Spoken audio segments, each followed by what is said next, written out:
He got the hell out of here quick. And he's limping away. My name's Jay Plumback. I'm an alcoholic. And I'm honored to be here. Thank you for inviting me. I want to thank Linda for calling me, and Donnie and Donnie, Donnie and Don, or Don and Donnie, or whatever. And the rest of the committee. I want to thank all of you as a group and individually for inviting my wife and I to share this weekend with you. This is, I don't know which time that I've been to Jekyll Island. I've been here quite a while. I was here, oh gosh, back in the 80s, I believe, one time to talk, and when Linda met the guy she was to marry, a guy named Rip. Hell, he's been dead 16 and a half years, and they were married a good while. So, but anyhow, was there then, and I just got to know some of you people, and a lot of you I didn't. A lot of you ain't old enough to have been there then, but or have been in AA and been there, but it's always been a special place for me. And I want to thank my wife for coming with me. She took off work to come down, and her name is Ara. She's the one standing up right now. You better get on a chair, honey. But anyhow, that is my last wife, and I mean that. She tells me that. She is second cousin to Lorena Bobbitt, so she has informed me I'm it. I guess some of you remember Lorena. Anyhow, if this phone rings, it is not mine. Somebody left it up here as a trap, I believe. Sam, if it rings, should I answer it? Okay. I was going to say, he ain't here. But my name is Jay Plumback, and I'm an alcoholic, and I'm, like I say, honored to be here. My sobriety date is March the 8th of 1974. And through the grace of God and the miracle of this program working in my life a day at a time, I have not had to, nor have I taken a drink from that day to this. And it's only through the grace of a loving God and the miracle of this program working in my life through people just like you that that's happened. Now, unlike many of you, I didn't plan on being here. I didn't plan on being here to tell you about me. I damn sure didn't plan on being an alcoholic. There might be a few in here that did. Maybe you said, when I grow up, what I want to do is be a wino. That wasn't me. When I was a little boy, I had a lot of dreams. You know, a lot of things I wanted to be. You know, one time I wanted to be a lawyer. That was a long time ago. It was back when it was an honorable profession. I'd read a book about a guy named Clarence Darrow, and it just impressed the hell out of me when I read this biography. He was flamboyant. He was rich. He was good at what he did. And I said, when I grow up, that's what I want to be. And as time went on, there were other things that I wanted to be, wanted to become. But in order to have attained any one of those things, I would have had to have some discipline in my life. I'd have had to been educated. My formal education stopped in the 8th grade, so I'm virtually unscarred by formal education. But to be any of those things, I'd have had to have training or do something, and I wasn't willing to pay that price. And yet, if one of you would have explained to me the price that I was going to pay to gain admission to Alcoholics Anonymous, I'd have said, you're crazy. If you'd have told me that I was going to sacrifice every principle that was in my life, every value, if I was going to sacrifice the love and the friendship of everyone that came close to me just to get here, I'd have said, you're nuts. If you said I was going to give up a career, I said, not me, never. And yet I did all those things and more to get to Alcoholics Anonymous. I was not an old man when I got here. I'm old now. It's obvious by looking at me. But I was 30 and a half years old when I got to Alcoholics Anonymous. And again, unlike you, I didn't have unresolved issues in my life. I didn't have problems in my life. I came to Alcoholics Anonymous because there was nowhere else for me to go. And I thought I was normal when I got here. I didn't think I was an alcoholic. See, I thought I knew what an alcoholic was. I thought an alcoholic was that derelict you might see on the street. You know, and he'd be foraging through a garbage can or she and digging for something to get drops of wine or liquor out of an empty bottle. You know, that's what I pictured an alcoholic to be, and what would really be the key to it is if you looked in their eyes and there wasn't nobody home and nobody going to live there anymore. That was an alcoholic. Nobody going to live there anymore. That was an alcoholic. I never thought of myself as an alcoholic. I was a guy all through my drinking that always said, if it wasn't for them, I'd be all right. If Susan had given me a break, if this one had liked me, if this boss had given me a chance, I'd be all right. It was always them or that or something going on. It was never drinking that was the problem. I thought that everything was fine. Hell, I thought I was normal by the time when I got here. In fact, I thought I was normal till I was sober a year and a half. And a year and a half sober, I was sitting in a meeting of Alcoholics Anonymous. People just like you there. It was my home group in West Palm Beach, Florida, called the Nuestra Esperanza Big Book Group. It was a Spanish name, but there wasn't no Spanish people in that group. They tell me that meant New Hope or something like that, the name of the group. But anyhow, I was sitting there, and as I met on Tuesday nights, and what we do is we'd read something in the book, and we'd discuss what we had read, what it meant to us. Now, there was another big book group that met on Monday night, and there were old-timers that went there. There were guys that had 30 and 25 years, and I'd go listen to them, and they were in the same part of the book we were, and as they'd talk, I'd make notes. And then I'd go back to my group, and we'd talk about that subject or that topic. I would repeat what they had said as though it was original for me. I did this with no problem at all, and I just believed it to be true. I was what you might call, a year and a half sober, I was a poster child in AA. I mean, if they'd have had posters, they'd have had me on it. I'd done everything in that group. My first job in that group was shaking hands. And that was a natural for me because by the time I got there, I was vibrating, and my hand was always moving. So they shaking hands came natural. And once I'd done that good enough, they graduated to washing ashtrays. Back then, all the groups smoked. I know it's hard to believe today, but back then, everywhere it smoked. If you stood here, you couldn't see the second row of the people in there for the haze of smoke in there. In fact, I came to a conclusion shortly after I got here that they'd found a cure for alcoholism, lung cancer. But anyway, I got to wash ashtrays, and then you graduate from that to washing cups. And we weren't a green society then, so we didn't have styrofoam cups or plastic cups. We had ceramic cups, and you had to wash them after the meeting. Well, when I graduated to cups, what I did is mix the ashtrays and the cups together. I didn't care much for some of them people in that group. To hell with them. You get your shots in when you can, but maybe that's why they went to styrofoam cups. I don't know. But I'd done everything in that group. I chaired meetings. I'd done everything. Set up, clean up. I'd done everything in that group except work the steps. And I hadn't been treasurer. To this day, I haven't been treasurer. Did you notice when they passed the baskets for the fish deal, they never passed them near me? I had to walk my money down. They still don't trust me.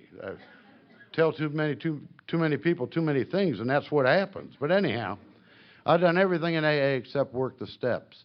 And one night after a meeting, when I'd spouted off whatever I'd spouted off, there was a guy who took me aside. His name was John. And he put his arm around my shoulder, and he told me that he loved me. And he told me that I was a phony, and I was about to get drunk. And if I'd have not been so afraid, I'd have hit him. But he was bigger than me, and I was afraid, and I didn't. I hated him for what he said. But deep down where I lived, I knew that what he said was the truth. I knew that I was about to get drunk, and I knew that I was a phony. I was pretending to be something that I wasn't. And he told me that I had but two choices, either to change or to take a drink. And I needed something to change, and he took me home with him that night.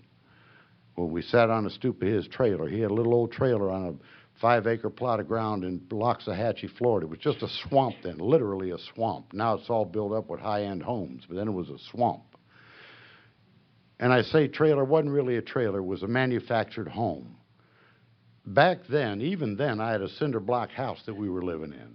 Later, we were to have much bigger houses and fancier houses.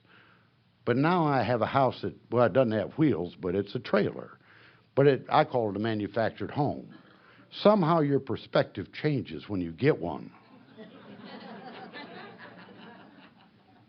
But he set me down on the stoop of that thing, and he began to talk to me about Alcoholics Anonymous. And he asked me if I'd worked the steps, and I said I had. Because, you see, I thought I had worked the steps the way they're laid out in the big book, by myself, without the help of a sponsor. And he said, well, how'd you apply step 1 to your life? And I said, I'm powerless over alcohol. He said, what does that mean to you? And I told him what I believed it to be because I accepted what the big book said in the doctor's opinion.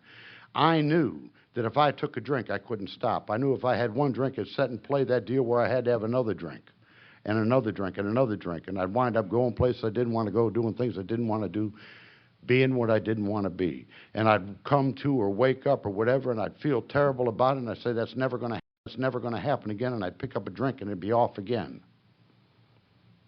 I knew I had this thing called alcoholism. I knew that my mind was different than other minds. I knew that I had a thing going on in my head that said, this time it'll be different. This time it'll be different. And there was nothing to prove it'd be different. I'd take that drink and off I'd go. I'd read in the book where it says the illusion or delusion that we are like or ever will be like normal people must be smashed. And it says right after that in the big book, this is the first step in recovery. It's got to be smashed. Well, it was smashed. And I said, that's the first step. And he looked at me like I was insane. He said, can't you even read? And we heard Kent mention it yesterday. There's a hyphen after that when it says we're powerless over alcohol. And the way he explained it was not as kindly as others have, but he said, that means, hold on, big boy, there's another thought coming that you better look at. That our lives have become unmanageable. He said, how's your life going right now? And he had me tell him what my life was like. I had a guy living in my house that was, I'll tell you about it later, but he was an Indian from India, and I just hated him. I was going through a bankruptcy or getting ready to because I'd lost everything that I had.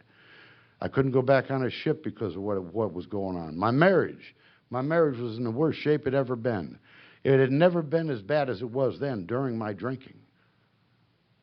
My marriage was so bad that I was the most active member of Sex Without Partners in South Florida. That particular self-help group might not have got up here yet, but it was active down there, I'll tell you that. I was in trouble in every area of my life, and when I finally looked at it, I could accept step one in its entirety. And step one, he said, we'll boil it down to two words. I can't. I can't drink. I can't not drink by myself, and I can't run my life. He said, what about step two? As I came to believe that a power greater than myself could restore me to sanity. He said, what does that mean? He says, I'll quit doing crazy things. It don't mean nothing of the sort. Read the book. And he showed me in the book where Bill talks about we may do good things and may be normal in many respects of our life, but when it comes to alcohol, there's a strange insanity. Strange insanity. I had that strange insanity. That was that thing that I related to you a minute ago. That thing that went on inside of me that was different than went on inside of normal people, social drinkers. That thing that said, this time it'll be different. This time it'll be different. So I had that thing in my head, and I'd take that drink, and it said, once I believed that thing in my head, and it set off that phenomenon. That's another word. You ever look these words up? You know what phenomenon means? I didn't know what it meant. Hell, I didn't have no educational vocabulary. Phenomenon comes from some kind of Greek word that means I don't know. So here's a word that means I don't know that I don't know what it means. So I had the, I don't know, but it worked out. I had that thing that says I took one, I can't stop. Phenomenon. He said step two doesn't have anything to do with any sanity other than that. He said, from what little I've seen you and how I've observed you, you'll be doing crazy shit all your life. I don't know if it's crazy, but I do bizarre things. I'm 69. I got a 32-year-old beautiful wife. How sane is that? I don't know. We're happy. It's okay. But I'm just saying, it doesn't have to match the realm of reality to be happy. Step two, came to believe that a power greater than myself could restore me to that state of mind where taking a drink would not be an acceptable alternative. Sanity regards drinking is what the step refers to.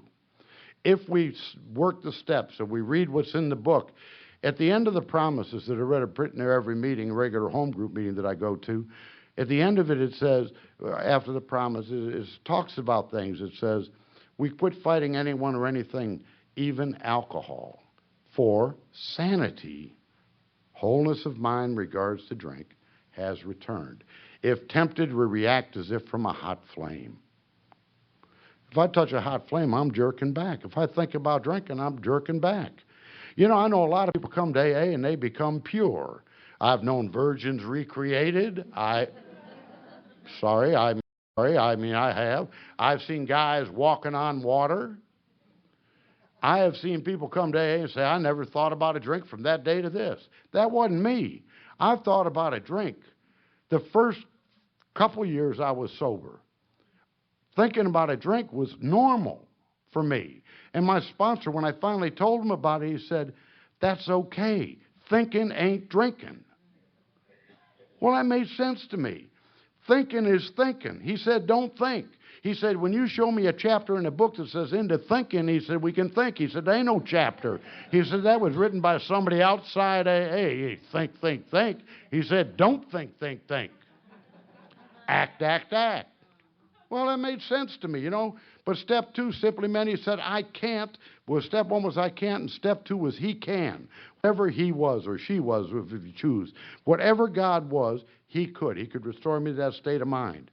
And then John said, what about step 3? And I told him I prayed this step 3 prayer many times. I'd been married since 1964. We had had some bad times, some good times, and then I came to Alcoholics Anonymous March 8th of 74. For the next year and a half, things were going to hell in our marriage, and I knew it was time to work the steps, so one night I decided to pray step 3. She was on that side of the bed, I was on this side, and I wanted her on this side with me, not over there. So I got out of the bed, got on my knees. Come here, bitch, we're going to pray. Not a good idea. Don't do that. The book says you can take the 3rd step with anybody. Better to do it alone than with, you know, but I should have done it alone. It didn't work out real good, in other words. So, and I've tried it a number of other times praying that prayer. It didn't work. John said, we're going to look at it a different way. John got down on his knees. And he said, Jay, your life's a mess, and you can't stop drinking. You can't stay stopped from drinking. Your life is unmanageable. You've agreed with that premise in step 2 that a power greater than yourself can restore you to sanity. Now we call them in. I've heard people say I'm working on step 3. I'm going to tell you, there ain't no work to step 3. All the work comes in getting to the second half of step 1. That's an opinion based on my experience. You show me in the book says we're going to work on step 3. It don't. It comes to conclusions all through the reading. And then John said, we'll get on our knees. Step 3 is just going to be we let him. So I can't, he can, now we'll let him. And John got on his knees. And he said, Jay, you don't have to get on your knees. But I believe in getting on mine. And he said, but you don't have to. It's okay. But I thought I ought to, so I sort of slid down there with him. And he opened the book up to the step 3 prayer. And we prayed that prayer. And that night I prayed it. I didn't mouth the words. I prayed the prayer in step 3. And as we got off our knees, he handed me a yellow legal tablet. No discussion. He just pulled out a yellow legal tablet. Was waiting for me with a pencil. One of them yellow pencils with a, lead pencil. And he said up in the upper left-hand corner, he said, write down the word I resent. What John was doing was starting me out on an inventory right then. It didn't say after we take step 3, we go to our therapist, we see our aftercare counselor, talk to a group of people, find out what to know. It says next. We launched on a course of vigorous action, the first step of which is a house cleaning. He said, and this is how we do it. Write down I resent. I started to write. I said, John, I don't resent anybody. And I didn't. I didn't resent anybody. I say that with complete honesty. He said, I understand. He said, write down I hate. Shit, no problem. I hated everybody. That's a different deal now. I guess rich people resent. I hate it. I wrote down I hate, and he told me who to put down first. He said, write down Siraj. That was that Indian living in my house. I hated that guy real bad. The only reason he was in my house, you see, when I say my life was unmanageable, I'd gone back to see newly sober, fairly newly sober, and I was listening to the tapes and doing what I had to do. I wasn't drinking. I was doing this thing a day at a time, not drinking. And I wound up over in a country called Sri Lanka. It's an island off the coast of India. And we were in Colombo. We were going to be there for 30-some days unloading rice. And I went ashore and went to a meeting, to an AA meeting. They had 3 meetings a week. There were 3 groups there, and they met 7 days a week. And every night I went to a meeting. And I sat way on the back row, not because the room was full, but I sat on the back row because that's where guys like me sat. I was looking for guys like me that didn't want to drink, but they didn't want to do nothing else but not drink. So I was sitting back there with them guys like me, and we were talking about things we could do. And we decided to go into the import-export business. We were going to export things out of Sri Lanka and import them into the United States. Not drugs or anything like that. We were doing high-profit stuff, semi-precious gemstones. I was a Marine engineer. I didn't know the difference between a diamond and a piece of coal, for Christ's sake. But we're going to go into this business. And we went into that business. We began exporting from there and importing into the United States. We didn't fill out customs forms and other paperwork or pay taxes, so the government was calling it smuggling. And they wanted to arrest me. But anyhow, this guy was one of my business partners, and I had to bring him over to the United States as sort of a safety net so that I couldn't steal their money. They had money in Germany, and I was trying to get my hands on it. It was a lot of money. That was really my goal. And they had me bring him over, and I hated this guy living in my house.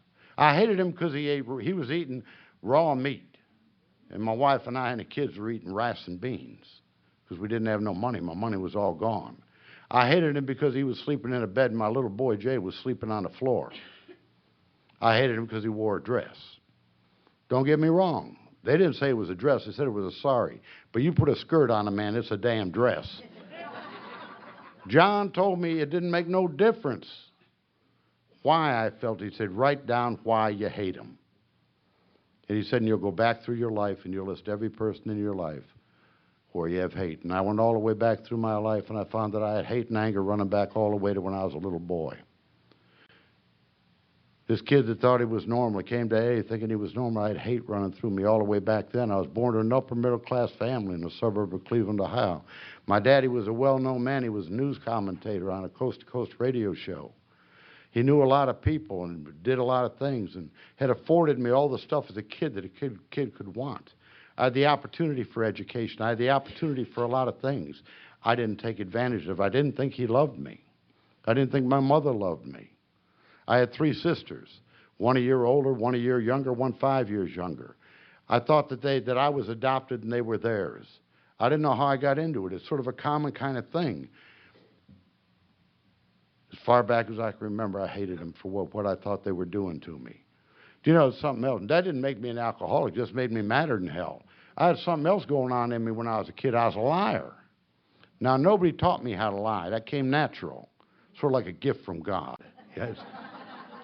With words, I could paint the picture you wanted me to paint, and when I painted it, I wanted you to believe it, and if you didn't believe it, I got angry at you. I had all that going on. It didn't make me an alcoholic, it made me a liar. I was a thief as far back as I can remember. I might steal from you and I'd give it to you. And I didn't do it to deprive you of what you had earned and worked hard to get. I gave it to you so you'd want me around. And if I was talking to a psychologist or a psychiatrist or a social worker, they'd tell me I was trying to buy your attention or buy your love. And I didn't know that I was doing that, but that's what I was doing. But none of that made me an alcoholic. It just made me a thief. I had all that going on before I ever went to school. And I had that wrote down that I hated them for making me that because I thought it was their fault. You know, I don't know about your school, and mine started off in the 1st grade, ended in the 8th grade. 1st grade, I had a teacher. I was introduced to S&M real early. My first teacher was Sister Lucy. You had to picture her. You really did. Sister Lucy was an Ursuline nun. She had a black habit on that went from her head to her toes. She had boots with heels that high. She had chains and leather running down her legs. She scared the hell out of me. You know, I ran into her about 10 years ago. She's very, very old now. She's near 90, and she was near 90, and she was a retired Ursuline nun, and she's the sweetest, littlest, kindest old lady you ever met in your life. But that isn't what my eyes told me when I was in the 1st grade, and I thought she was out to get me. By the 2nd and 3rd grade, I was getting in trouble. They're putting me in front of the class as a class clown. And I didn't want it to be that way. I wanted things to be different, and it kept getting worse. By the time I was 9 years old, I got locked up, or around 9, I got locked up for the first time. They labeled me. They called me incorrigible. Now, I didn't know what that meant then. I ain't sure what it means now, but what I've heard it means is a 4-syllable word. It means punk. I was just a little punk, and they locked me up with other little punks in a detention center. Then they sent me off to an orphanage. I'm not an orphan. I got a family that has some substance. But this orphanage wasn't an orphanage. It was where they sent kids like me hoping to change the way they're doing. But I didn't see it as that. I saw it as a punishment.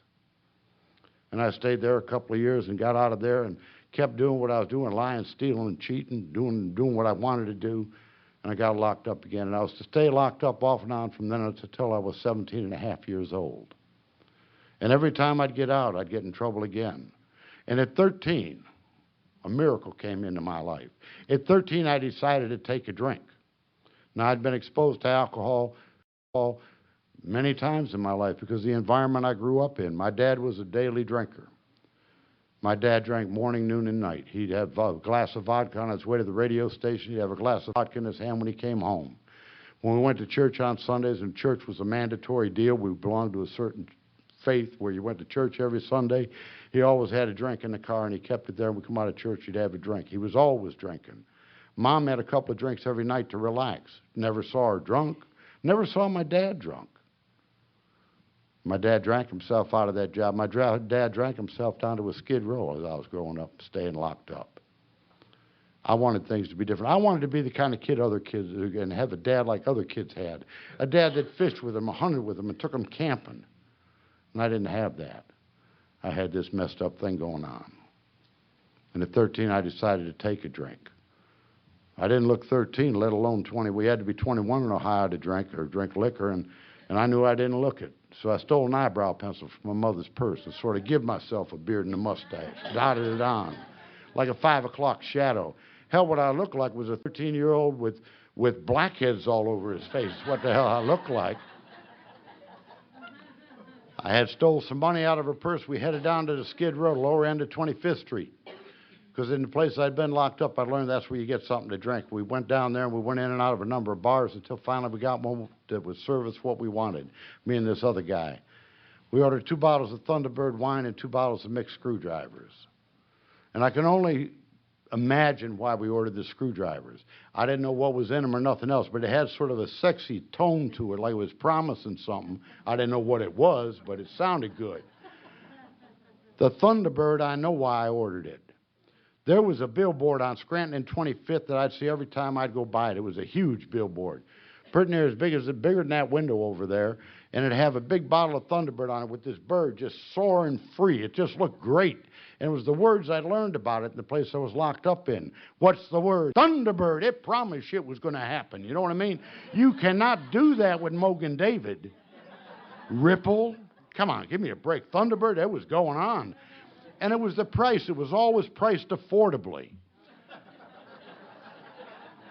If you can find it now, it's on the lowest shelf of the liquor store, the wine area. It's the lowest, way down there. They want you to steal it. Oh, they do. The good stuff is up here where they can keep an eye on it, you know. But we got that hooch and went out of that bar, and we went behind some bushes and we started to drink. And something happened. Something happened that was so fantastic that I was to pursue the recapturing of it at every opportunity for the next 17 and a half years. Everything that was going on wrong stopped. I had a feeling come over me that everything was going to be okay and I'd be all right. Nothing was wrong. And then something else happened, and I woke up the next morning in a way that I was going to wake up and over again till I got to you people. I woke up in a mess, and it was mine. I woke up not remembering what happened the night before. I heard someone mention blackouts this weekend a couple times. Britt mentioned it. Kent mentioned it. I didn't think I had a blackout. I just didn't remember. I didn't know they were synonyms. I thought that if you drank, you didn't remember. It was normal. So I never told nobody about it. I just relished it. And unlike others, I never felt guilty about them. Whatever I'd done in a blackout, I didn't feel I was responsible for. If I don't remember it, I didn't do it. I mean, that's how my mind worked. That wasn't right, but that's how I thought. So I woke up that next morning not knowing how I got back to the house, not knowing why. I didn't know what happened after we started to drink. And I was sick. And I had something else wrong, something that I didn't know was there. But that when I was taking that inventory I was telling you about, you know, I got that inventory down there. I had down who I hated and why I hated them. John did a trick on me then. I put down their names and what they had done to me, put down how it affected you. And I use that guy Siraj as an example. It affected my self-esteem because I knew I wasn't a good husband or a good father or a good man. It affected my pride. It affected my pocketbook because I was broke. It affected my sex relations because they were virtually non-existent. You know, I mean, just like the book said, list them. And I did. And I went through that list and put it all down next to every name. Then he said, we're going to look at this from a different perspective. And I said, what does that mean? He said, from another way. He said, we're going to put out of our minds the wrongs they've done to you, real or imagined. You know, there were some wrongs that had really been done to me. There was some damage been done to me in the place I'd been and where I'd been in my life. He said, we're going to put that aside, and we're going to look for your part in the wrong. And I said, okay. I didn't want to do it, but I said, okay. And with that guy Siraj, I looked and said, what could I have done wrong? I brought him from a third world country, brought him to this beautiful country of ours, you know, on a visa. What could I have done wrong?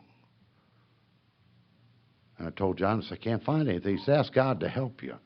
And for the first time in my life, I guess I asked God to help me with something other than something that was just me. And I'll tell you what I found. I found that I brought that guy over here, given no thought to what he was about or his family. The laws we broke, he would never be able to go back to the country, his home country of Sri Lanka. When I started to work the steps with John, I took away that visa that I had on him. Now he was here as an illegal immigrant, and he could be deported. And if he was deported, he'd go back there and he'd go to jail. He'd never get out. He'd die there. Not because of the length of the sentence, but normal time in jail is 3 to 5 years, you're dead. I deprived him of seeing his family again. When I saw what I had done, my part in it was that I had done that because of my greed and my selfishness.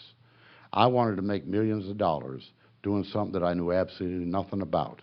I wanted to get their money out of Germany, to be able to con them out of it. I didn't give a damn about him. And when I wrote that down, an amazing thing happened. The deep hatred that I had for him left. I no longer hated him. That doesn't mean I wanted to embrace him like a brother, but it meant I didn't hate him anymore. That left. And that left with each and every one of those resentments when I found my part in the wrong. Once I found my part in the wrong, I no longer had to have that deep anger inside of me towards the other person. I found there was forgiveness with that. The forgiveness was going to be completed when I got to step 9 and had to make amends. Because the things I had done wrong were the things that I was going to have to do the opposite of to make it right. I'll go into that just a little bit before I'm done. But anyhow, after I got through with that part of the inventory, John said, now we list our fears.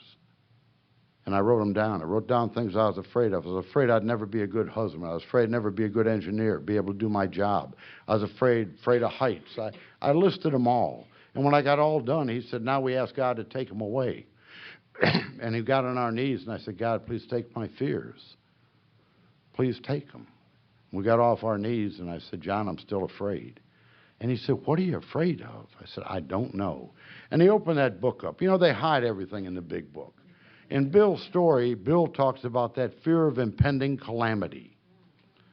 I didn't know what those words meant. He said, that's that feeling that something bad's going to happen, and you can't stop it. He said, it's an evil and corroding threat. Our lives are shot through with it.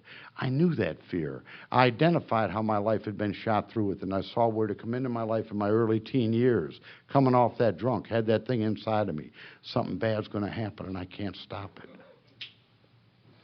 I'm firmly convinced that if alcoholism if I had not found Alcoholics Anonymous, alcohol would have killed me, or blown my brains out would have, because I couldn't have lived with it anymore. And he said, ask God to take it. And he gave me a prayer to pray. It's a prayer that I pray with that and with many other things when I need it. And it was just simply this: God, please take it. I can't handle it. God, please take it. I can't handle it. He says, say that over and over like a mantra, and the next thing you know, it'll be gone. And you know, I'll tell you something.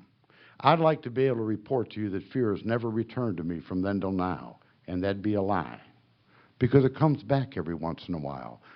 You know, there'll be a night that I can't go to sleep. I'll be laying there in the bed just tossing and turning, that thing going on inside of my head.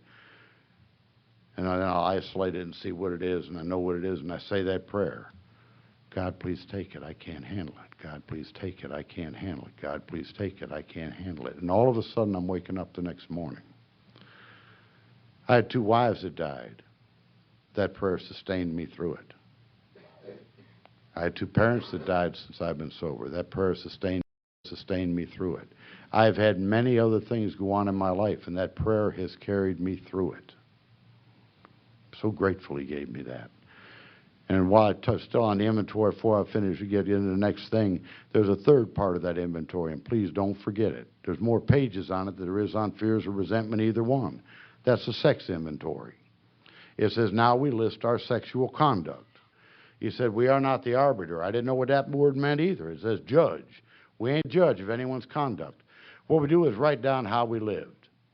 He said, and then we talk about it with another, but we avoid people that want all pepper diet, and we avoid the people that want a diet with no flavor. What we do is we talk to someone about it, and we ask God for direction, and we come up with a standard that we can live with. And I did that. And I came up with a standard. It wasn't much, but it was a standard. And from that standard, I was to grow to another standard, another standard, another standard. But I had to begin somewhere. So please don't leave out any part of that inventory. All 3 parts, they're interwoven and they're important, and they all tie together. But that was to give me a picture of me and who and what I was. But there I was, 13, coming off that drunk with that fear inside of me and being sick. And I'd like to tell you, I came to Alcoholics Anonymous, and I didn't. I got locked up shortly after that and went away on an indefinite sentence. Stayed in there till I ran away from there at 17 and a half years old. I got out of that place, ran away, and joined the Navy. Lasted in the Navy for just that 6 months. Got called before 4 board officers. They gave me a paper and said if I signed it, they give me an honorable discharge. If I didn't sign it, they'd court-martial me. I don't know what you do, but I signed the paper. Then I read it. They said it was a guarantee I'd never attempt to re-enlist in any of the armed forces as long as I lived. I was a lousy sailor. It was okay with me. They said I forfeited all rights and benefits. I didn't care. But anyway, they threw me out. It was my 18th birthday. Day after my 18th birthday, I went back to Ohio. I hadn't seen my family in a long time since I got locked up. Went up to Ohio to see them. Bought me a car on the way up there. I didn't have a license, so I stopped to get a license. Got a license, got a car, and that was all I got. No insurance, no registration, nothing else. I had never driven before. I got a Studebaker. A Studebaker is a little pointed car on both ends. Looks like it's coming and going at the same time. I got up there a few hours later in that old beat-up car, and it was my 18th birthday, and before I saw them, I decided I better celebrate my birthday, so I started drinking. And I went to a place, started drinking. I was drinking, and next thing you know, I woke up next morning in a place I'd never been in before. It was a jail, Parma City Jail. And 2 cops came and let me out of jail on my own recognizance, not because I was a good citizen, but because my mother was clerk of courts in that town. And they gave me a handful of tickets. It started with drunk driving and ended with assaulting an officer. I looked in the mirror, and if I assaulted that officer, it was with my face, because my hands were virtually untouched. They took my license away. Make a long story out of my license, I didn't get a legal license back until I was 34 years old, sober in Alcoholics Anonymous, 3.5 years. Don't misunderstand me, I never quit driving, I just never had a legal license. I was to keep on driving all over. I'd go to Florida and get a license, California, Oregon. I went everywhere I went, I got a new license. One time I was driving an ambulance in West Palm Beach, Florida, saving lives. And I run into a car and I wound up in jail for drunk driving, assaulting an officer, no legal license. It was just the same stuff, a different place. And here I'm trying to do the right thing and be a good citizen. You can tell I was a victim of circumstances, can't you? It just sort of touches your heart. So my driving career wasn't real good. My military career wasn't real good. They threw me out of the service. I came out of that jail. I went over to my mother's house. It was the last time I was going to see her for quite a while. I walked into the house, and she was sitting on a couch. My sister, a year younger than me, Linda, was sitting on the couch with her, trying to console her. And I said, "What's wrong?" I'm thinking to myself, I'm the one who should be crying. I needed a drink, and I felt really bad. My mother looked up at me, and she said, your father drank himself out of everything. He said, and your father went to a thing called Alcoholics Anonymous about 14 months ago, 16 months ago. She said, and since he's been sober, we've been blessed. She said, and I'm pregnant. My mama was 49 or 50 years old. Dad was a few years older. She said, and I'm blessed. And I'm praying that this child inside of me will be born dead rather than be born a son like you. How many times have I said the only people I hurt is me? I ain't hurt no one else. Someone mentioned it earlier. I've hurt everybody that I've been around or near. But that isn't what I thought then. What I thought then was, after all I've tried to do, you bitch. And I left. They told me I was a lousy sailor, so I joined the Merchant Marine. And I was to go to sea from then until I retired from that industry. I got on my very first ship. We went over to a country called Japan. I went ashore. I took a drink. The captain came and got me 3 days later. Brought me back to the ship, had me sign a logbook. That means you're fired. But the thing about getting fired on the ship is you can't get sent home. What are you going to do, walk? It just means you get to lose a few bucks. And the guys on the ship, these guys were all professional seamen on the ship, and they explained to me, they said, don't worry about it. We had 300 or 400 ships under union agreement at that time. Each ship was a separate entity, separate company. You could get fired off one and they can't refuse you on another. Each voyage was from anywhere from 2 months to 12 months long. I'd done the math. I'd have to be older than Methuselah to run out of jobs. I had job security, and I had money. They didn't pay you a lot of money back then, but they didn't give you none of it until you got off the ship. You only get 10% of it on the ship. So after 3 or 4 months on the ship, you get a stack of $100 bills, buy a nice set of clothes, go down to Skid Row and start to drink. You're superior. I felt superior to people I was around, and I drank till the money ran out. Money ran out, go to the haul ship out again. And that was my life, and I wanted things to be better. So I began to study. I had a good mind, so I studied and began to go up the ladder in the Merchant Marine, got a bunch of different unlicensed ratings, and then I got a third engineer's license, and things kept getting worse. And I said, you know, I made a study one night over a period of time. I said, if I were to get married and have a family, have that nice house with the picket fence, everything would be all right. Everyone knows married people don't have these problems. So I was sitting in a bar in Trenton, Michigan one day shopping for a wife, and she walked in. Linda had met her, a little bitty old redhead. She's 4 foot 10 inches tall. She was shorter than Nara is. 4 foot 10 inches tall. She walked into that bar, sat right down next to me, because that was the only stool left. I found out later, the only reason she come in there, her girlfriend's mother was the barmaid there, and she was trying to get something for her girlfriend. Her girlfriend had come in with her. But she sat down next to me. I looked over at her, and if you thought I was mad, she was madder. I said, can I buy you a drink? She said, absolutely not. She said, I don't drink. And boy, she said it ugly. So I bought her Coca-Cola. And then I started lying, and she started listening. And I found out why she was so mad. She had a black eye and busted lip and bruises on her neck. And she told me she had 2 babies. She had a baby 4 years old and another baby that was just a few months old, and a husband that she'd been married to for over 4 years and 5 years, and that he beat her regularly, and that he had beaten her the day before and left and wasn't never coming back. And I began to court her. She tells, if she were here to tell you, I think Linda might have heard her say it once, she says I proposed in 10 minutes. I personally think it was 20 minutes. Well, alcoholics take a long time with those important decisions. But she told me I was crazy, and she took off. Make a long story short, that was in Trenton, Michigan in 1963. In 1964, her divorce became final in West Palm Beach, Florida on October 14th. On October 15th, we got married. Tell you about the wedding real quick. We got married at the Candlelight Flower Shop on Congress Avenue, right across from the Farmer's Market. I'd bought the rings over there. I came into the Candlelight Flower Shop to negotiate a wedding.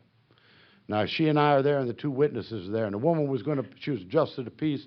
She's going to play that Here Comes the Bride on the organ, or the daughter was, give her a corsage. Now, it was going to cost about $25, $30. I got her down to about $15 and she got a wilted little old corsage and the basic deal. Marriage was not a joke to me. It really wasn't. In all my family, nobody had ever been divorced. People got married, they stayed married. I didn't consider that if it didn't work, I'd run. I was like, you got married and stayed married. I'm not for or against divorce. I'm just saying that's how my mind was. I remember the little boy, Ricky, holding onto my pants like walking into that, getting married there. He looked up at me and he was crying and he said, please be my daddy. Hadn't had a daddy. I hadn't had a daddy growing up. I'd had a father, not a daddy. And I knew deep in my heart I was going to be his daddy. Holding Kim in my arms, you know, she's a little over a year old then, knowing I was going to be her daddy. I hadn't helped make her, but I was going to be her daddy. And the woman I was marrying, I loved her. I truly loved her with everything that was in me. And when I took those vows, I meant every word of them. And if one of you would have said to me, alcoholism will keep you from fulfilling them, I'd have said, you're crazy. I thought because I wanted to do it and desired to do it, hell is this willpower to do it, I could do it. I didn't know that I was powerless. And we got married. And our marriage started off bad and it got worse. 1968, a son was born to this marriage. Our honeymoon. Our honeymoon lasted one day. Her aunt had a little reception. I was on an enforced period of sobriety because my wife didn't want drinking, so I wasn't drinking. I was getting ready to go back on a ship, and I'd drink when I got back there. We go over to her aunt's house, and they gave us punch to drink. Nothing in it but punch. I mean, nothing. I hate punch. I'd been to enough weddings to know. You seen that movie, Wedding Crashers? I made that stuff popular before that movie come out. I did not go there looking for women. I went there looking for booze. If you put on clothes like this and go to a wedding in a big city, make it a big city, Polish or Italian wedding, just say you're with the bride or the groom or your cousin, nobody will question you. You can drink all night. First time you throw a punch or puke on someone, you're out of there. But up till then, you're all right. Now, I'm at my wedding, there's nothing to drink, and I get mad. Same guy that took the vow is going to be this loving husband, give her all the security and comfort. Grabbed her by the hand. We got an old Ford we had and headed down the road to Miami for a 2-day honeymoon. I stopped at a liquor store and I bought a bottle. And I took a drink. And she wouldn't drink with me, and I needed someone to drink with, so I picked a guy up on the side of the road. It was just a bum. And we passed the bottle back and forth across my new wife. And I woke up the next morning in this motel and she was crying. And I don't mean just tears coming out of her eyes. I'm talking about that deep down sobbing that every alcoholic in this room has either heard or done. I mean that stuff that comes from the bottom of your heart. And as I heard it, I wanted to stop it. And I looked over at her and I said, what's wrong? And she told me. She said, I've lived this way before and I will not live this way again. And then I took a vow as sincere as any vow any man could take. I said, I promise you, if you give me just one more chance, I will never behave this way again. And she believed me. And the next 10 years were going to be a constant, ongoing thing of me promising and her believing, and it getting worse. I went back on ships. I stayed away for long periods of time, and I'd come home. I'd always come in from the west, sort of like a plane coming in. You can't see him coming until he gets there. But things kept getting worse, and our life was getting worse, and I promised that she was having trouble believing. In 1973, I got thrown out of the Merchant Marine. Got thrown out of it for chronic alcoholism. They found me sleeping behind a switchboard when I was supposed to be maneuvering the engines on the way in on a ship, on the way into port. They took away my license and my papers. 1974, March the 7th of 74, I found myself 1,200 miles away from South Florida, knocking on a man's back door, who the only thing I knew about him was that he used to be bad to drink and he didn't drink anymore. And when he answered the door, the first words out of my mouth were, I think I have a problem drinking. And he welcomed me into his house. He said, come on in. And he took me back to his study, set me down on a couch, and he hauled out a copy of the book Alcoholics Anonymous from his desk. And he opened it up to the flyleaf, and there were words written there in ink. It said, if you want what we have and are willing to go to any length to get it, God will help. And it was signed, Love, Dad. My dad had been an active member of Alcoholics Anonymous throughout my drinking. And he'd come to you people, I found out later, and he'd cry about me and whine about me. And he'd ask you, what should he do?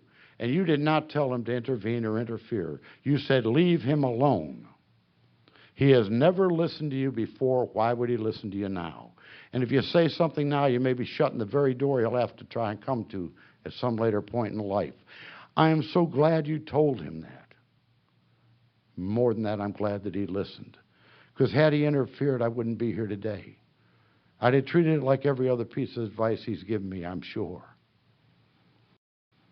And he asked me to go with him that night to a meeting of Alcoholics Anonymous, and I wouldn't go. I told him I was drunk, and he told me to take anyone to their first meeting drunk. But I wouldn't go, and he said, here's 3 numbers, and he wrote them down on a piece of paper. He said, put it in your billfold. He said, and tomorrow morning, he said, when you wake up, if you wake up, because you might die, but if you wake up, call one of these numbers before you take a drink, and then meet me at 7 o'clock and go to a meeting. And I went out that night, and I have no idea where I went or what I did. All I know is that I drank, because that's all I did by that point in my life. I was either drunk, coming off a drunk, or getting on a drunk. It was just a constant, ongoing deal the last 2 years of my drinking.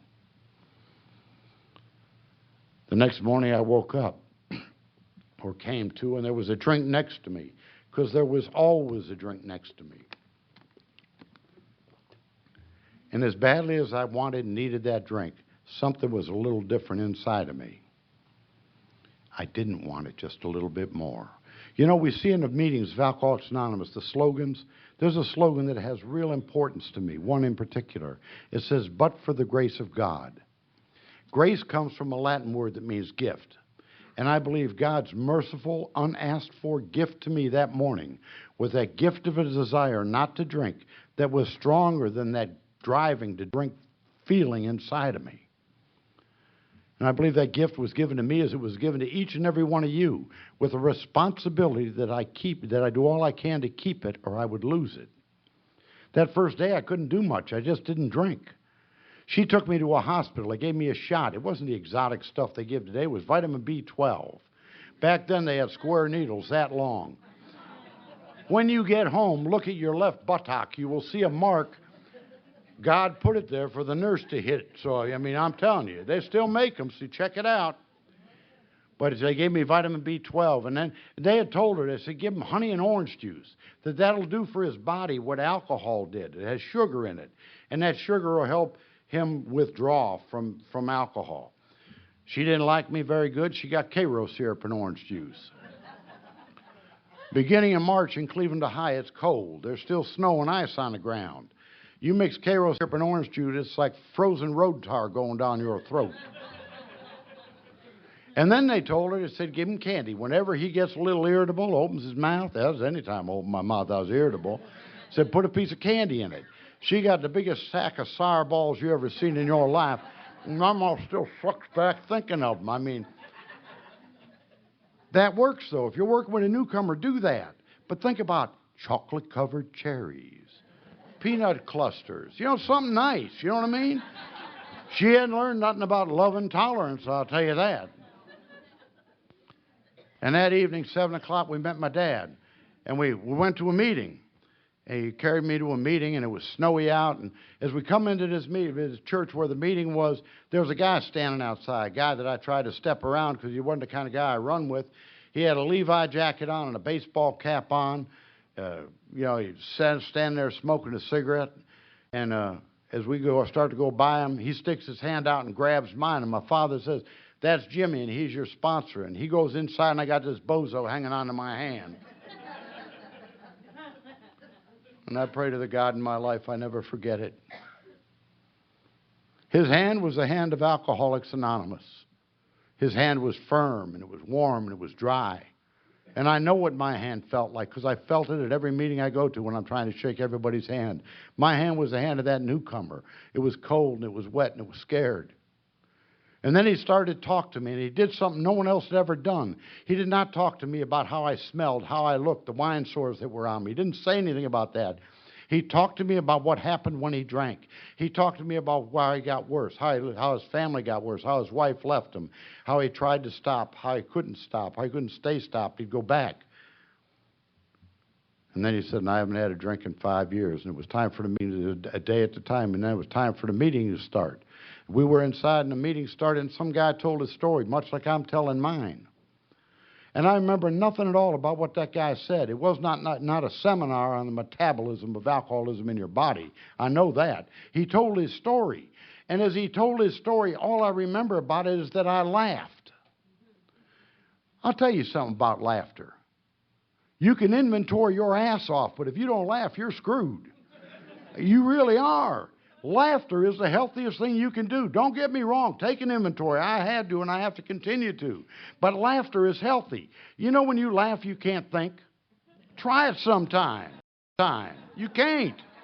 When you laugh, you can't be mad. For you young ones, you laugh, you can't even be horny. When you laugh, see, you forgot all about it. What happens when you laugh, and this is real, endorphins get loose. That even sounds sexy, but they do, they get loose. People go out running for 5 miles so they get their second wind, to get endorphins loose to feel good. Other people take drugs to feel good. All you got to do is laugh. Healthiest thing in the world. For just about 10 seconds there, everybody wasn't thinking, right? You laughed. It's healthy. But I learned that at that meeting. I didn't learn that then, but I've learned it since. And after the meeting, everybody in there was telling me, keep coming, kid, you'll be all right. And I could tell you some tales about that, but I ain't got that much time left. But everything was good. And that night after the meeting, Jimmy took me home, and he talked to me a long time. And he said, I'll pick you up at 7 tomorrow, and we'll go to a meeting. He didn't ask me, do you want to go tomorrow night? Like I had a pressing social calendar or something. But he said, I'm picking you up, we're going to a meeting. He was to do that for the next 2 weeks. He picked me up every night and take me to a meeting. Hell, I didn't know I had a choice till I was screwed. I was in the rhythm already. I just thought you went to a meeting, you know. And he carried me to a meeting, and on the way to the meeting, he asked me a series of questions. Well, that night, before he dropped me off, he told me something. He said, how do you feel? And I told him I was sick. I told him I was scared. And he said, I'm going to promise you something, kid. He said, if you'll do 3 things on a daily basis, I will guarantee you that you'll never have to feel this way again or come off another drunk. I said, what are they? Here it is, the miracle he's going to give me. He said, number 1, when you get up in the morning, simply say, God, help me not take a drink today. Number 2, if you can, go to a meeting of Alcoholics Anonymous. He said, there'll be days you can't go, but if you can, go to a meeting of Alcoholics Anonymous. And number 3, when you go to bed at night, just simply say, thank you, God, for this sober day.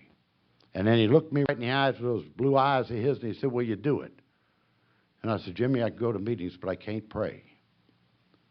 And I told him that any semblance of belief or faith that I had had as a child or growing up was gone. I didn't know if God was or wasn't, but I didn't think there was one. And he laughed. He gave me the laugh of Alcoholics Anonymous. He said a little chuckle. And he said, kid, you ain't got to believe nothing. And you ain't got to pray. I ain't telling you to pray. Just say those words. That's what our book says.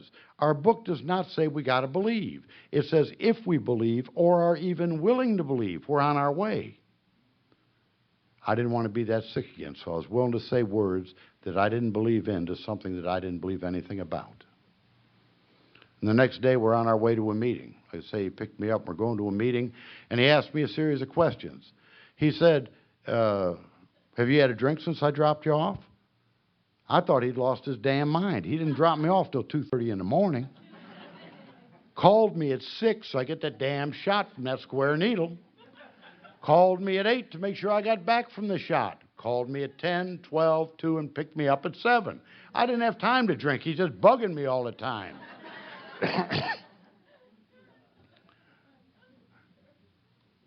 But I looked at him and said, no, Jimmy, I haven't, like he was nuts. You thought I'd won the lottery. He said, that's fantastic. I said, what do you mean fantastic? He said, you've just stayed sober the longest period of time you ever got to stay sober. I knew he was nuts. What about Christmas, New Year? No, he said, one day. He said, that's all we got is one day. And you just did it. Now, if you do tomorrow what you did today, he said, you won't have to drink. And with that statement, he took away every excuse that I ever had for taking a drink. I know 90 and 90 is a nice thing to get in the rhythm of this, but if I start thinking 90 and 90, I'm screwed on 91. One day. They add up. But one day. We went to meetings for 2 weeks. And don't worry, I ain't going to take you through 38 and a half years in the next hour and a half. On the next 10 minutes. I'll be done in 10 minutes, or try to be. But 2 weeks, I'm getting ready to go back to Florida where I lived. And Jimmy and I were coming home from a meeting. I looked over at him and I asked him what you might have asked.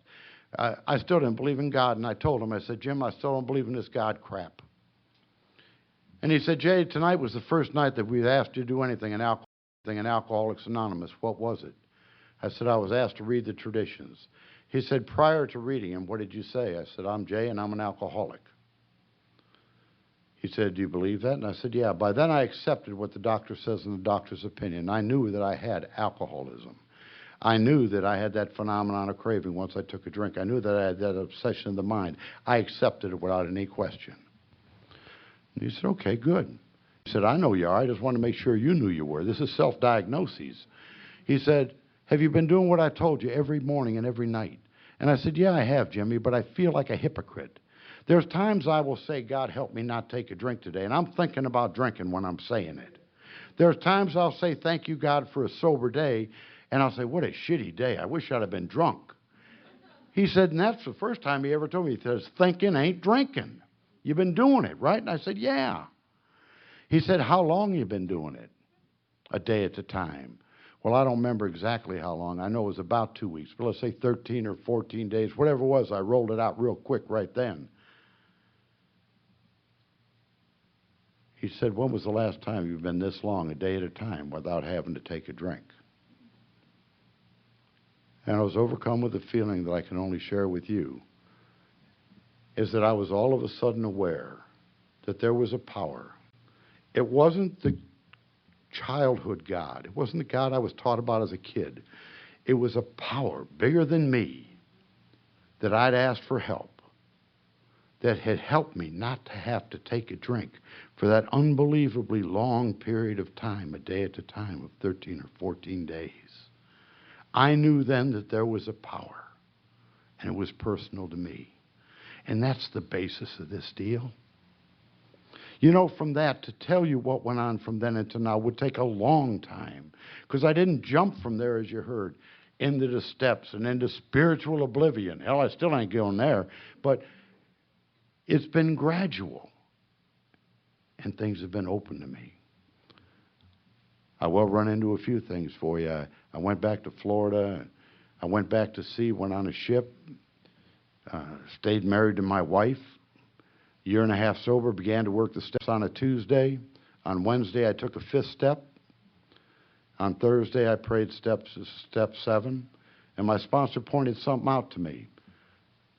Step 3 does not have, the prayer there does not have an amen on it. When we read the 3rd step prayer, there is not an amen. The amen does not come until the end of step 7, which implies to me that the actions from 3 through 7 are a continuation of the 3rd step prayer. And I was able to pray that 7th step prayer, and at that point, I wanted everything removed that was in the way of me and God. I wanted to be able to be his servant. The next day I had my list and talked to John about it, and I began to make amends the day after that. First one on my list was going to be my mother. The nut of it, or the essence of it was, no matter what Mom and Dad might have done or not have done as parents, I was a lousy son. They had done the best they could do, and my part in the wrong was that I was a lousy son. So my amend was to be a loving son, to be the son they always wanted. I hated my mother at that point. I really did. But I had to call her, and I called her that Saturday.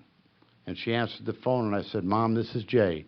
She said, I know who it is. I just wanted to say hello. I'll call you next week. And I hung up. And I called my mother on a weekly basis, at least a weekly basis, from then until the day she died in 1999. And I began to establish a relationship as a loving son. I learned how to talk to her about things in her life that were going on. And as I talked to her, I found that I was interested in what she was doing and what was happening. And I learned how to love my mother. My mom died of diabetes after many, many operations. They started with a toe and ended up with nothing from the waist down. And I'd been back up to Ohio to see her many times, and I was just gotten home a week or so before, and I got a call from my sister to come back up in 1999 that my mom wanted to see me, that she was dying. And I flew back up there, and I go into the hospital room, and anyone who's been into a terminally ill hospital room there, it's really a downer when you go in there, playing that lousy music. And there were doctors and nurses, and my sister's there, and my kid brother was there, the one that she was wished had been born dead. He was 18 years younger than me. He was there, When I walked into the room, it was like the room lit up from the brightness of her eyes and her smile. And the nurse said, Rita, that was my mom's name, said, Rita, this must be your son you've been talking about. And my mom said, yeah, that's my son, Jay. And do you know that he's been the best son a mother could ever ask for? And that he loves me and he's taking care of me? I'm glad that you told me to make amends to her. I'm glad that you didn't tell me to go and tell her the things I had done that she didn't know that I had done. What right did I have to hurt her to relieve me? You said be a loving son and repair the relationship. I thank you for that. I'm thanking you as Alcoholics Anonymous members for that. My sponsor for that. My wife and I, God, she is wonderful. We stayed married from all through until she died. She died July 12th of 2000. She died after 6 years of a terrible illness. She had a stroke and a heart attack in 94. She used to have 13 more strokes, 3 major heart attacks, breast cancer, just you name it, it happened. And you know what? I was able to be a loving husband to her. I was able to take care of her. The last 2 years of her life, last year of her life, I had to change diapers for her. I had to bathe her. I was able to take care of her. The night that she died, July the 11th, I remember emptying out the bedroom of all the jewelry and stuff. My wife was real scared of dying, and there was a little box that was left in there. And the reason I was clearing it out is because there were a lot of people coming to see her, and I didn't want people getting souvenirs. But there was a little box left, and a little metal box with a hasp on it, and I picked it up and shook it, and I could hear money in it, and I figured it was just a rat hole. But we all got them, and I sat down and I started to prise that lid open on it, and I felt a little guilty. Because in all the years of our marriage, I'd never looked in her purse, never looked in her wallet. She never looked in mine, to my knowledge. We just had that kind of relationship. We trusted. But I popped that thing open, and there wasn't no money in it. There was just a little piece of paper in it. My wife was scared of dying, real afraid of it. And I didn't know, she didn't go to church, and I didn't know where she stood with God. And I worried about it. But I didn't talk to her. She was active in Al-Anon. I didn't say anything. But as I opened that piece of paper up, I knew how far ahead of me she was spiritually. So I read that little piece of paper. It said, Dear God, please take away this awful fear that I have and help me to accept your will for me. And it was how she signed it that got me. It's signed with all my love, Vaughn. And I thought about my inadequate prayers to my God. Have I ever said at the end of the prayer, with all my love, Jay, to my God? And I knew that she was okay. And I went over there next to the bed where she was in, and I held her and I told her that I loved her. And she squeezed me just a little bit and she said, and I love you and I thank God for giving you to me as a husband. And she died. That is not a sad story. That's the story of Alcoholics Anonymous. That's the story of you telling me, don't tell her things that are going to hurt her. Act like a loving husband's supposed to act. Do what a loving husband does. And she died. After her death, I got on with life. You know, I got married real quick after she died. And that lasted about 30 seconds. I don't talk about that one. I married a gal in AA after that. She was sober 17 years. She was not an alcoholic. She hid in AA. She had a pill problem. I removed life support on her in 2007. 2008, I made a 12-step call over in the Philippines to a guy that I'd sponsored here. He'd gotten drunk, and I went over there. He didn't stay my friend, but I got a wife out of the deal. I met Ara, and she's brought laughter and life into my life. I have a partner. She always wonders, she said, do I match up to your first wife? I said, there's no comparison. It's like saying your right hand's never your left hand. You are my wife, and I love my wife, and that's the only wife I have.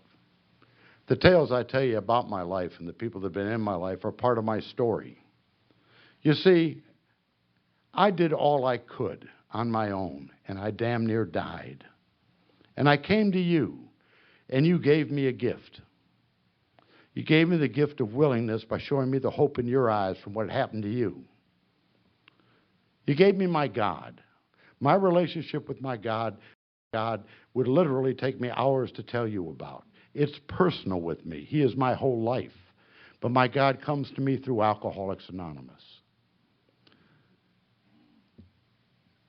No matter what went on in my life, my God continued to give me chance after chance after chance. When I shut him out and said he wasn't there anymore.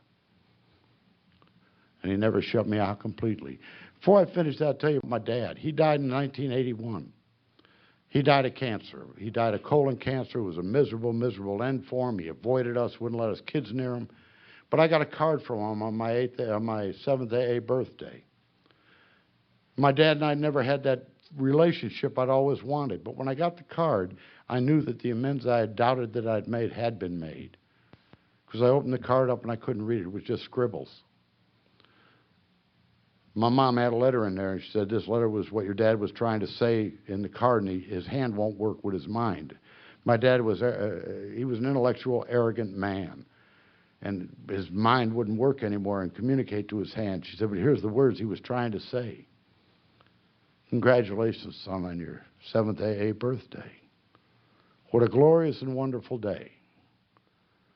And he said, and how can we ever be grateful enough to the program of Alcoholics Anonymous and for all that it's given us? For it's given us a loving God who's returned a lost son and rediscovered a lost father. You know, and I'll get caught up in the things of life and the clamor of life sometimes, and I ask myself that. How can I be grateful enough to this deal we call Alcoholics Anonymous and for all that it's given me? Stumble and fall, picked up again. On March the 8th of 1974, my God picked me up one more time, and he gave me the absolute greatest gift that could ever be given to a drunk like me. He gave me the opportunity to be a member of Alcoholics Anonymous, and I thank him and you for that. God bless you.